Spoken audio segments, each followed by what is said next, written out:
Muy buen día, un gusto saludarles.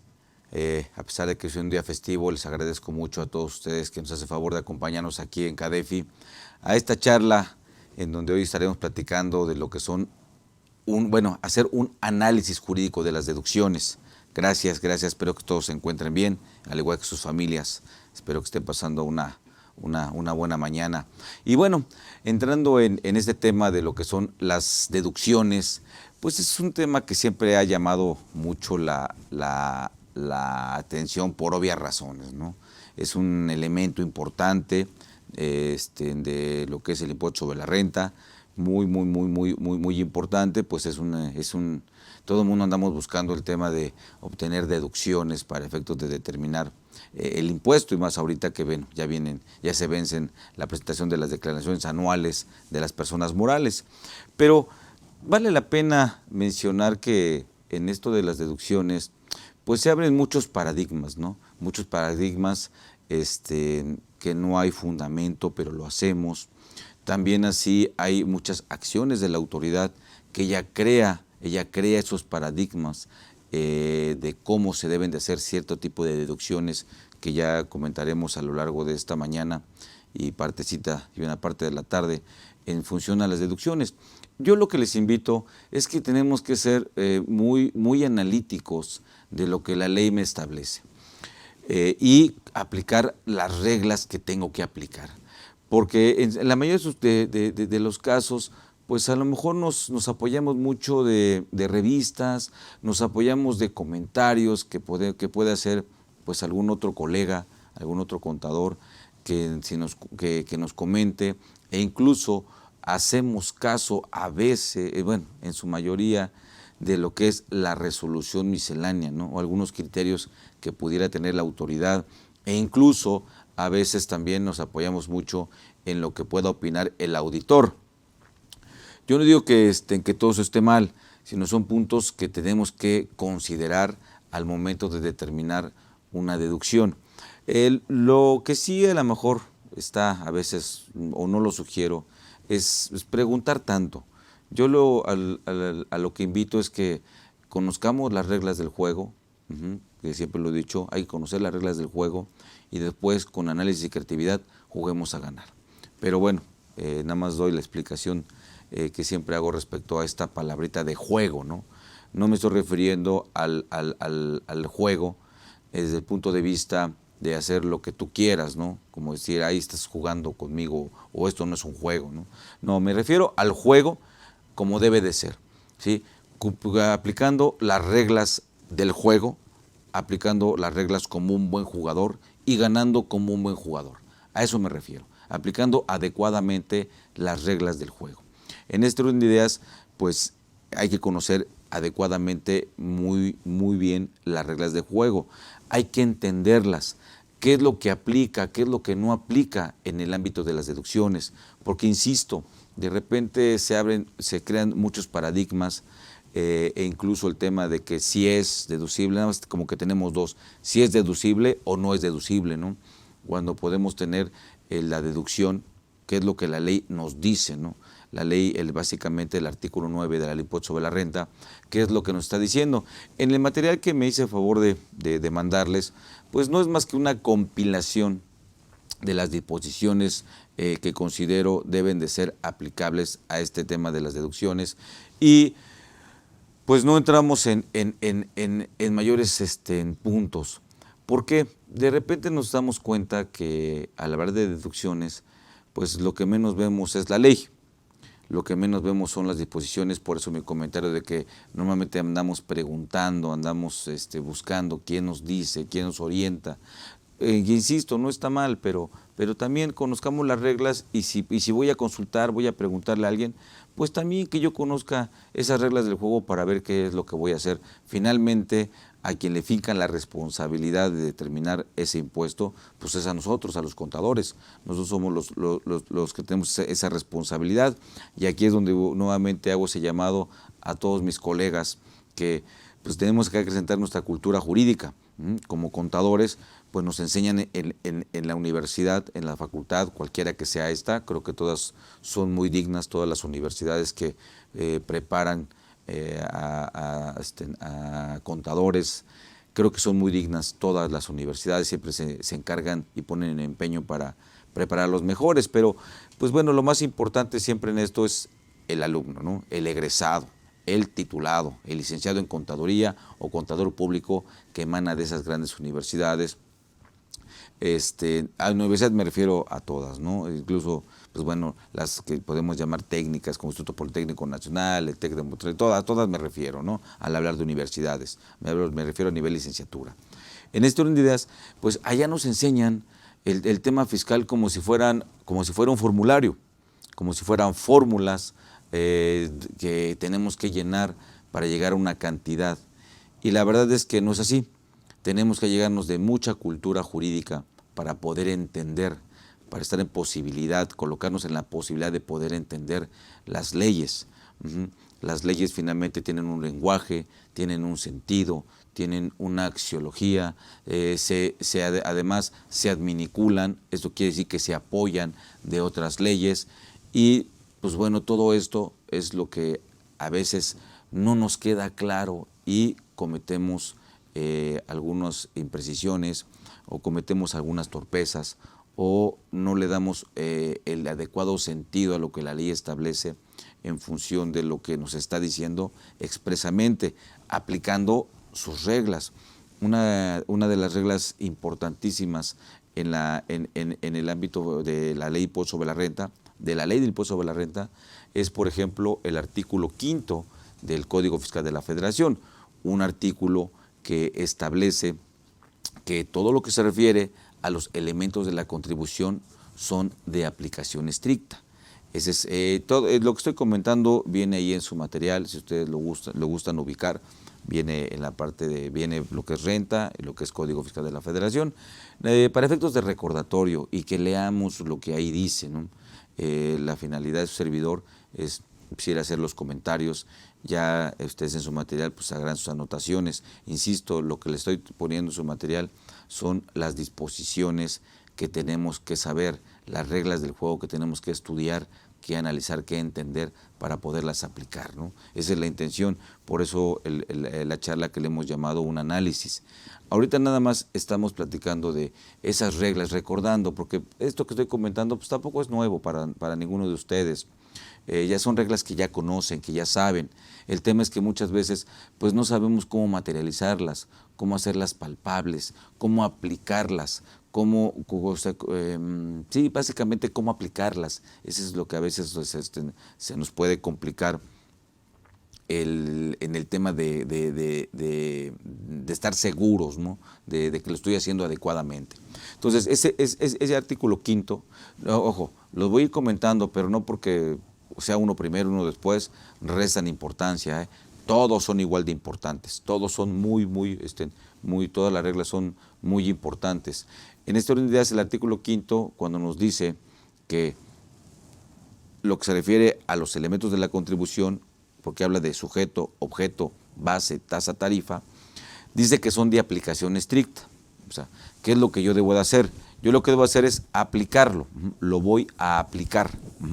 Entonces, yo no puedo aplicar algo, ¿qué es aplicar? Es darle cumplimiento a lo que la ley me está diciendo de forma estricta, ¿no? Es como, a lo mejor el ejemplo que yo manejo para mí muy claro, muy preciso, en el caso de lo que es aplicación estricta, es el caso de un soldado. Decimos coloquialmente o genéricamente que respecto de su investidura como soldado, pues el soldado no piensa, el soldado nada más cumple, ejecuta, acata y hace lo que se le dijeron. En él no está a decir, híjoles, se me hace que mi teniente se equivocó y pues mejor no, como que mejor lo hago de esta forma, yo me acomodo más así. No, él tiene que hacerlo como se lo dijeron. Es un ejemplo claro de lo que es aplicación estricta. ¿Qué quiere decir? Que no interviene lo que él crea, lo que él piensa, ¿sí? Interviene lo que bajo su conocimiento le dijeron y tiene que cumplir. Así nada más. A él su sentido común, aplica su sentido común y todo eso enfocado a su preparación como soldado. No el sentido común, vamos a llamarle personal. No, ese no lo va a aplicar él. Él va a aplicar únicamente el sentido común desde el ámbito de su preparación como soldado. Entonces, él va a obedecer.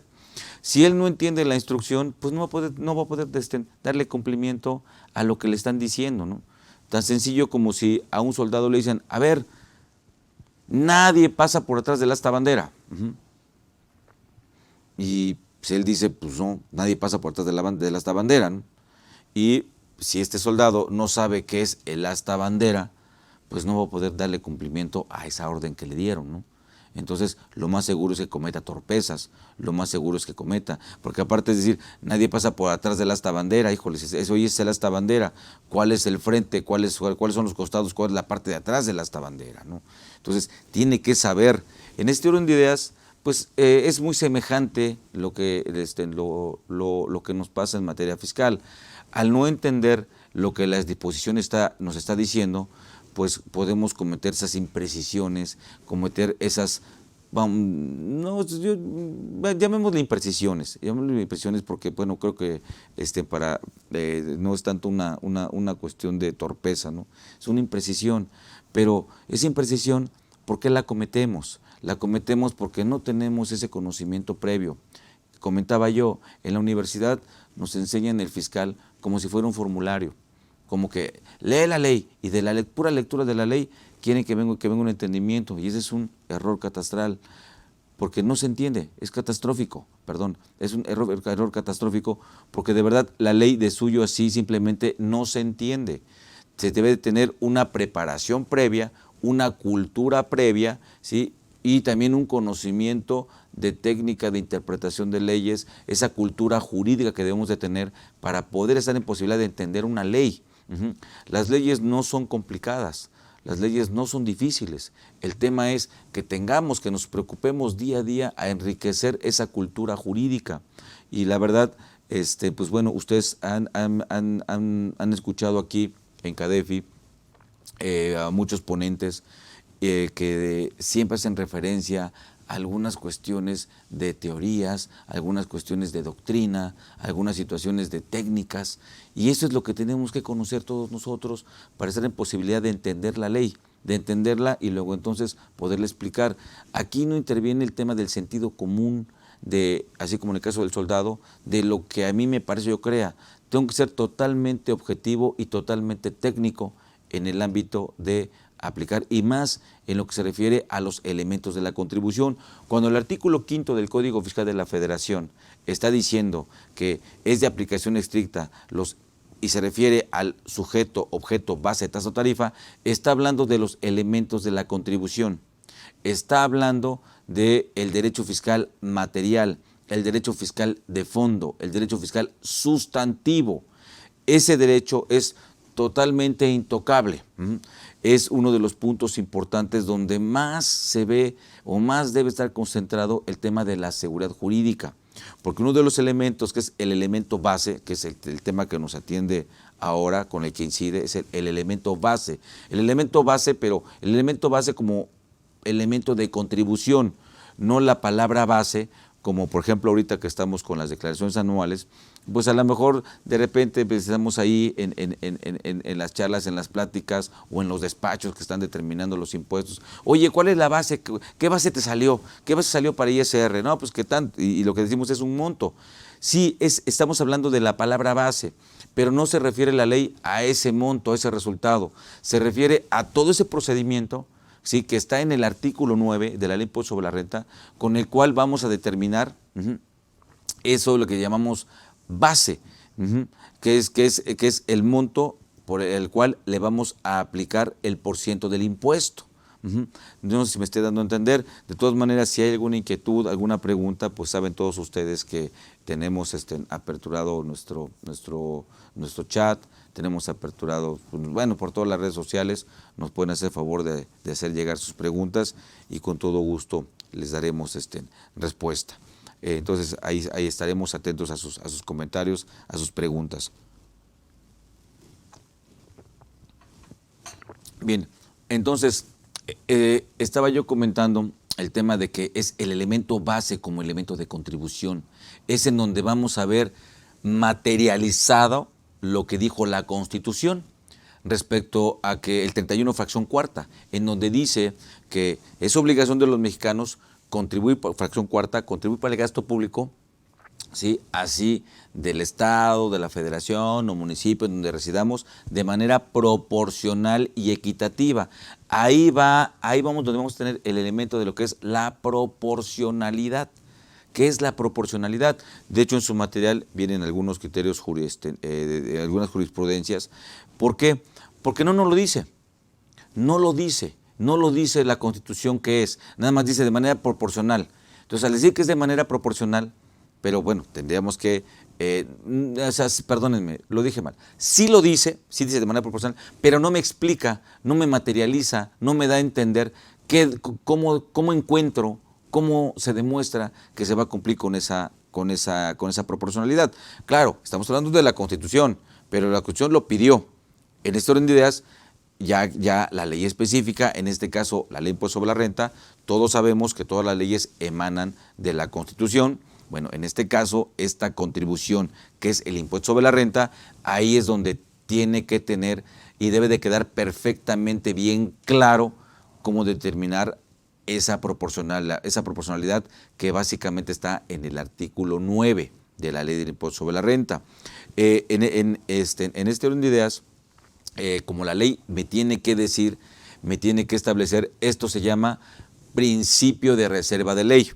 O sea, regular eso, establecer eso, atender esta materia fiscal de impuestos, de contribuciones, en este caso de contribuciones del impuesto sobre la renta, es materia exclusiva de la ley del impuesto sobre la renta. Esto es muy importante que lo tengamos claro, esa es su materia. Nadie más se puede meter con eso. Ojo, nadie más se puede meter con eso. Es materia de la ley del impuesto sobre la renta. Hay formas en donde la ley de renta me puede remitir a otra ley, como el caso del Código Fiscal de la Federación. El Código Fiscal de la Federación, en el mismo artículo 5º, pero en el segundo párrafo, establece que después del segundo párrafo, después del punto seguido, dice que a falta de norma fiscal expresa, se aplicará supletoriamente las disposiciones del derecho federal común. Y dice, cuando su aplicación no sea contraria a la naturaleza propia del derecho fiscal. Bueno, ahorita también les mando un saludo a todos nuestros amigos de Facebook, que bueno, estamos ya ingresando a nuestra plataforma Facebook, que tengan, igual les mando un saludo, espero que todos se encuentren muy bien, al igual que sus familias. Les agradezco mucho que estén esta mañana con nosotros aquí, pues platicando de este tema de analizar el tema de las deducciones, ¿no? Un análisis de las deducciones. Pues, ¿qué les puedo comentar? Todo esto viene de, pues bueno, evidentemente, pues de estudiar, de analizar y de la cuestión un tanto cuanto práctica, ¿no?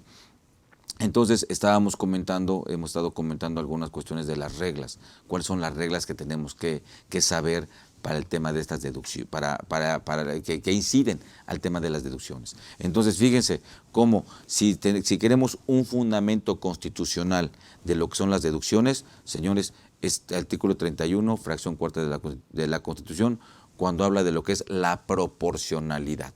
Dice, de prueba proporcional, yo debo de contribuir de manera proporcional. En lo que es la proporcionalidad, que tampoco no es nada tan complejo, ¿sí?, encontrarlo, pero lo que sí es cierto es que la Constitución no me lo dice. Entonces, la ley encargada de determinar esa proporcionalidad es la ley de impuesto sobre la renta, en este caso. Ahora, como no hay una definición precisa, y también en atento al artículo 14 constitucional, penúltimo párrafo, y también vinculado un poco con el artículo 5º, segundo párrafo del Código Fiscal de la Federación, entonces voy a aplicar un método de interpretación. Entonces, pero ahorita nada más el 5º es para efectos fiscales, ahorita me voy al artículo 14 de la Constitución, en donde me establece, el artículo 14 me permite utilizar los métodos de interpretación jurídica. Uno de ellos es el método de interpretación jurisdiccional o jurisprudencial, que son de los métodos de interpretación, considero yo, más importantes, que pueden incluso ser letales. Y esto, si lo vinculo con el artículo 94, décimo párrafo de la Constitución, Entonces, ese artículo, ese 10º párrafo del artículo 94 es donde tenemos también un fundamento específico ya de lo que es la jurisprudencia. Dice el artículo 94 que la ley, 10º párrafo, que la ley fijará los términos en que es obligatoria la jurisprudencia respecto de la interpretación de esta Constitución, leyes. Entonces, la jurisprudencia es un método de interpretación que le han llamado jurisdiccional o jurisprudencial. ¿Qué es esto? Que de hecho en breve también aquí tendrán un curso de lo que es la jurisprudencia. Yo nada más es un breve comentario lo que me permito hacer. El tema de la jurisprudencia. La jurisprudencia es la ley misma llevada a sus alcances. Es la interpretación de quienes la misma Constitución autoriza a interpretar la norma, que son todos los que imparten justicia, ¿sí? Jueces o magistrados, todos ellos son los que pueden emitir la jurisprudencia, eventualmente todo el Poder Judicial. La ley que se encarga de esta regulación, donde dice cuál es, la ley fijará los términos en que es obligatoria la jurisprudencia, bueno, se refiere a la ley de amparo. Entonces, pero ya eso es para efectos de en los juicios. En los juicios la jurisprudencia sí tiene una jerarquía bajo el principio de que quien puede lo más puede lo menos. Una jurisprudencia que emana de la Suprema Corte, ¿sí? Es obligatoria para todos los tribunales e incluso para los administrativos, como es el caso del Tribunal Federal de Justicia Administrativa, o, si me lo permite, para efectos de charla y identificarlo, le llamaremos el Tribunal Fiscal. Para ellos también es obligatoria, ¿no? E incluso, si ustedes ven el artículo 79, ¿sí? El artículo 79 de la Ley Federal del Procedimiento Contencioso Administrativo, esa ley, ese artículo establece que todos los magistrados están obligados a aplicar la jurisprudencia, salvo que esa jurisprudencia contravenga jurisprudencia del Poder Judicial. ¿Por qué? Porque sabemos que el Tribunal Fiscal no pertenece al Poder Judicial, pertenece al Poder Ejecutivo. Entonces, bajo ese principio de que quien puede lo más puede lo menos, ¿sí? Las jurisprudencias del Poder Judicial son las que tienen mayor aplicación. Esto, insisto, lo dice y lo establece la misma Constitución al hablar de que la jurisprudencia que emane del Poder Judicial es la que está reconociendo. La otra es un tribunal administrativo, ¿no? Y la ley de amparo también obliga a los tribunales administrativos a aplicar la jurisprudencia, y esto va en concordancia con el artículo 79 de la Ley Federal del Procedimiento Contencioso Administrativo, al decir, oye, debes de aplicar la jurisprudencia, sí, la tuya tribunal, salvo que haya jurisprudencia del Poder Judicial que contravenga tu jurisprudencia. Y si no lo hacen, entonces van a ser amonestados, van a ser sancionados los magistrados. Digo, finalmente son servidores públicos, no hacen lo que quieren. Ese es un punto importante que hay que tomar en cuenta. No hacen lo que quieren. Entonces, por eso es que me permití ahí en su material ponerles algunas jurisprudencias para efectos de transmitir una idea de lo que debe de entenderse. Esa es la intención de su servidor, ¿no? Pero me explico. Al hablar de lo que es la proporcionalidad son puntos muy importantes los que tenemos que analizar, que medullarmente son dos. Es la parte que le llaman la parte cualitativa del sujeto, que son justamente las deducciones, la parte cualitativa, y la parte cuantitativa, que son medularmente los ingresos. Esos son los puntos importantes. Y tampoco nos lleva a gran a distraernos mucho, a perdernos tanto. Simple y sencillamente es como si yo les dijera ahorita, oigan, ¿qué les parece si hacemos una colecta para donar una ambulancia, ¿no? a la Cruz Roja? Perfecto. Y yo les dijera, a ver, por favor, determinen cuál es cuánto es con lo que pueden aportar. ¿Qué es lo que tenemos que analizar cada uno de nosotros para ver cuánto podemos aportar? No cuánto queremos, cuánto podemos. Ya que querramos o no querramos, esa es otra cosa diferente, ¿no? ¿Con cuánto puedo aportar? ¿Cuánto puedo aportar para donar, para que se lleve a cabo esa donación de esa ambulancia? Bueno, pues tengo que ver cuáles son mis ingresos, Y evidentemente, pues, cuáles son mis gastos, ¿no? Cuáles son mis gastos fijos, cuáles son mis gastos de diversión, o sea, todos mis tipos de gastos es lo que tengo que analizar. A ver si me resta o no me resta. A lo mejor de mis gastos no tan importantes diré, bueno, pues hoy me limito, ¿no? Pues no me compraré mi cerveza y pues a lo mejor coopero para la ambulancia, ¿no? Sí me doy a entender, pero básicamente se analizan esas dos partes. ¿Cuál es mi ingreso y cuál es mi gasto? Eso me va a determinar con cuánto es lo que yo puedo aportar. Ya que yo decida eso que yo comenté de que, bueno, esta vez no me compro mi cerveza, habrá quien diga, no, pues no, espérame, pues para mí es indispensable. Cada quien tiene sus indispensabilidades. Estamos hablando de un punto de vista personal, coloquial, no de un punto de vista legal. Eso no puede ser aplicable a la materia legal. La materia legal es lo que la ley te está diciendo, lo que la ley te está pidiendo. Entonces, o sea, lo que la ley te está, o sea, como la ley lo está regulando. Ese es un punto de diferencia, por eso hay que desprenderse de todas esas directrices que muchas veces nos quieren o nos dejamos llevar por ellas, ¿no? Bajo una lógica diferente a lo que es la lógica del derecho fiscal, o la lógica de la axiología jurídica de cómo funciona la materia fiscal. ¿Qué es esto? ¿Cuál es la lógica de la materia fiscal? ¿Cuál es la lógica de que interactúe con otros mundos del derecho? ¿Por qué y cómo interactúa con otros mundos del derecho? Por lo que dice el artículo 5º, segundo párrafo del Código Fiscal de la Federación. Entonces, en este orden de ideas, tenemos que ver la ley de una forma tal que debe ser objetiva. Bajo una lógica, sí, una lógica del derecho fiscal. Y la lógica en particular del impuesto sobre la renta, porque no es la misma lógica aplicar la lógica fiscal añadida con la lógica del impuesto sobre el valor agregado, la lógica fiscal añadida con la lógica de la ley del impuesto sobre la renta, la lógica fiscal añadida con la ley del Infonavit o con la ley del Seguro Social. Son muy diferentes, no es lo mismo. Tan es así que tienen lógicas diferentes porque regulan contribuciones diferentes. Muy sencillo, tan sencillo. Por ejemplo, así de manera rápida, ¿no? Todos sabemos que el impuesto sobre la renta es un impuesto directo. ¿Por qué? Pues porque quien lo causa, el contribuyente, el sujeto que lo causa, él mismo sí financieramente sí lo paga de su bolsa. Sí tiene un menoscabo en su patrimonio, sí sale de su bolsa. En materia de IVA, que hablamos, bueno, es el caso del impuesto directo. En materia de IVA, cuando hablamos de un impuesto indirecto, bueno, es un impuesto indirecto, ¿por qué?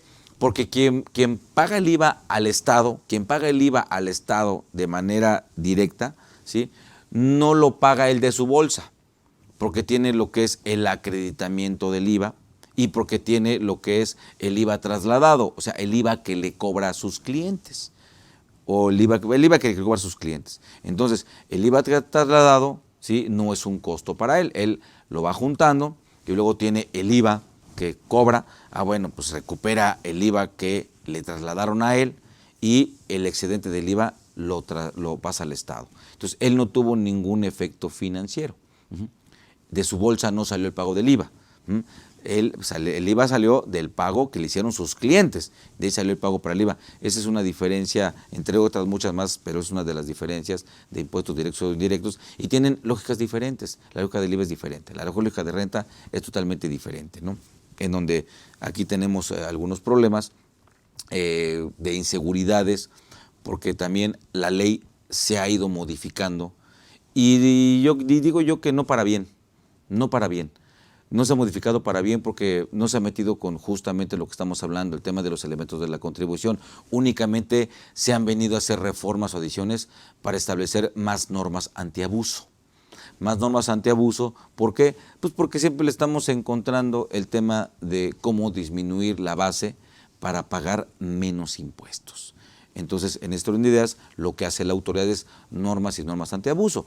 Pues ahí tenemos dentro de las principales normas y las más conocidas y las que más están afectando a muchos contribuyentes, es el tema de haber hecho las operaciones inexistentes, ¿no? Lo que son haber comprado facturas, que pues eso se volvió en un deporte nacional. Digo, no ha muerto, no ha desaparecido lamentablemente, pero pues bueno, se ha disminuido el tema de la operación y eso a través de qué, pues de fomentar el ejercicio de facultades, a revisar eso, a regular justamente eso y el fincar pues ese temor hacia los empresarios de qué va a pasar si lo haces y qué va a pasar si ya lo hiciste.